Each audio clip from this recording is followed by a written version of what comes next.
Hi, this is Ron Kubitz with the PHRA, and we are wrapping up another great conference here for 2019, and we're here with our closing keynote speaker, Joyce Bender. She's the founder and CEO of Bender Consulting. Joyce, it's a pleasure to meet you. You too. And pleasure to meet you. Again, we're looking forward to your great presentation to wrap up with what's been a great conference so far.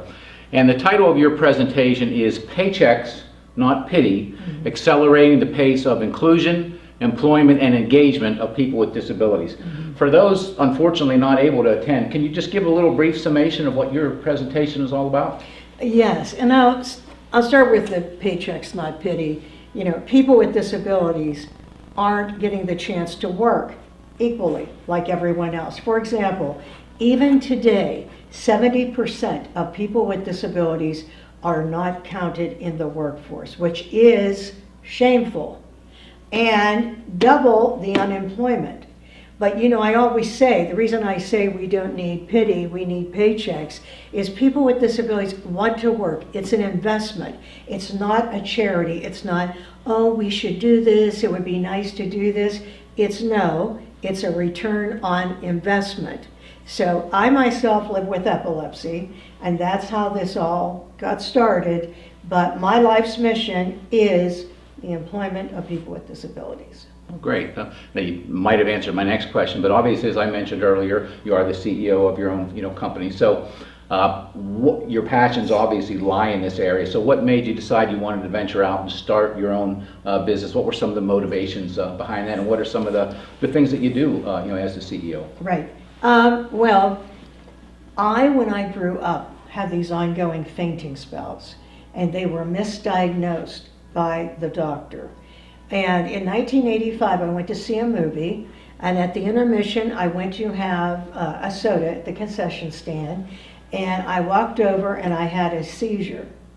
And I hit the floor so hard, I fractured my skull and had an intracranial brain hemorrhage and life-saving brain surgery. And when I come to in intensive care, guess what? I'm on anti-epilepsy medication. So that's when I first found out that the reason I had been fainting was they were seizures. But frequently people with epilepsy, the disability is misdiagnosed. So not long after that, a partner at Deloitte told me about a program in Pittsburgh where they would train people with disabilities to be software developers. What I did for a living at that time was executive search and information technology. So they wanted me to go, teach them how to interview, how to write a resume, and off I go. I'm thinking, I'll be able to get everyone jobs.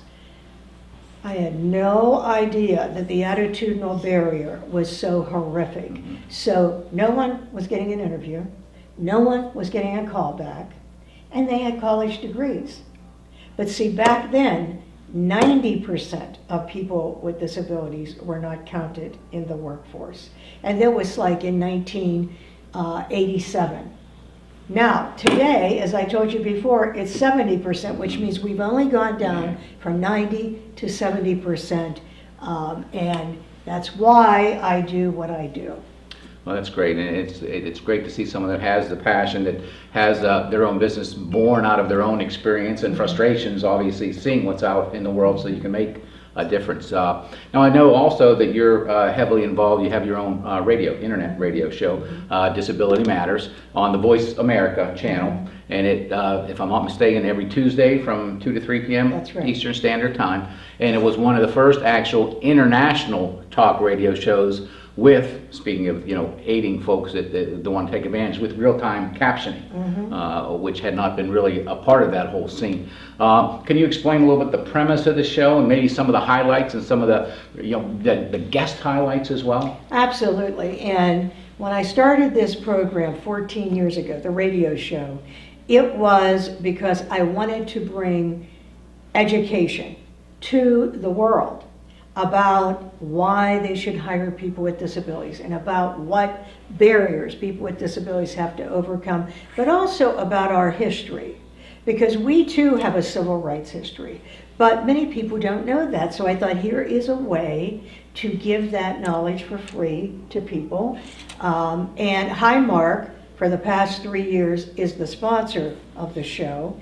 What I did is throughout this time, my guests have been CEOs, senators, during the Obama administration, people from the White House, mystery authors like Karen Slaughter, NFL stars like Jeff Pope and Alan Faneca. So it's either Pittsburgh organizations that are working to make a difference, or national leaders talking about autism, epilepsy, all different topics, and at the end of the day, it all leads to employment. Yeah, which is great, and obviously that's the key factor.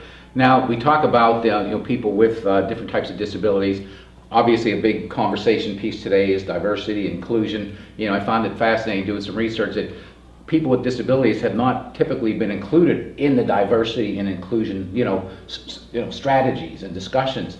Is that changing at all? Do you see any improvement there? Is it starting to happen more where people with disabilities are being hopefully looked at in that same D&I circle? I'm so impressed with you because I have been interviewed, TV, Chicago Times, all across the country. You are the only person that has ever asked that question. And you know what? That's an excellent point. Because what has been going on for years and years, you would have disability and inclusion, and then somewhere off to the side, you would have diversity and inclusion, and then somewhere off to the side, disability. It wasn't part. Yeah. And now it is becoming part of diversity. And when it becomes part of diversity, with that brings knowledge, training, and hopefully, employment. But for example, there are suppliers that now with the diversity, they include disability in their supplier That's great. program. Now, obviously, this is not really just even your own passion and business personally. I understand that you're involved in a lot of other local and other national, charitable contributions and organizations dealing with folks with disabilities. Can you elaborate and maybe share a few examples there as well? Yes, absolutely. I am the new chair of the board of the Epilepsy Association of Western and Central PA, which is obviously near and dear to my heart. Many, many years ago, I was the chair of the national board, but I'm always excited when it's right here in Pittsburgh. Yeah. I'm also on the board of Variety, the children's charity, which is another wonderful program. I am on the board of the Disability Rights of Pennsylvania. Then, as you mentioned, I do serve on national boards, such as I'm on the board of the National Technical Institute for the Deaf. I'm the vice chair of the American Association of People with Disabilities. I'm on the board of the Bazelon Center on Mental Health. And I also am on the president's advisory group for Carlow University. Do you actually have time to sleep? But, in my last question, again, it's amazing with what all you do with business and radio show and all of your other, great charitable contributions.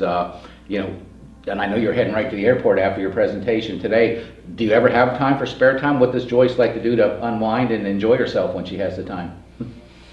Well, you're right. That part of this is because I love what I do. We did just launch a not-for-profit, the Vendor Leadership Academy, and this is actually something I like to do, which is work with high school students with disabilities about stopping bullying and the world of work. I love to cook. I love walking. I love the outdoors. I'm obsessed with reading. But I'm on the board of the Civic Light Opera. I forgot to mention that, so I like musical theater also. No, that's good. Well, you find some time to have some fun there personally as well, too. So, well, we certainly love spending time with you, and we're really greatly honored that we would have you here to close this conference. So I certainly appreciate your time. Thank you very much, and great luck and success in your endeavors going forward as well. Thank you. My pleasure. Thank you.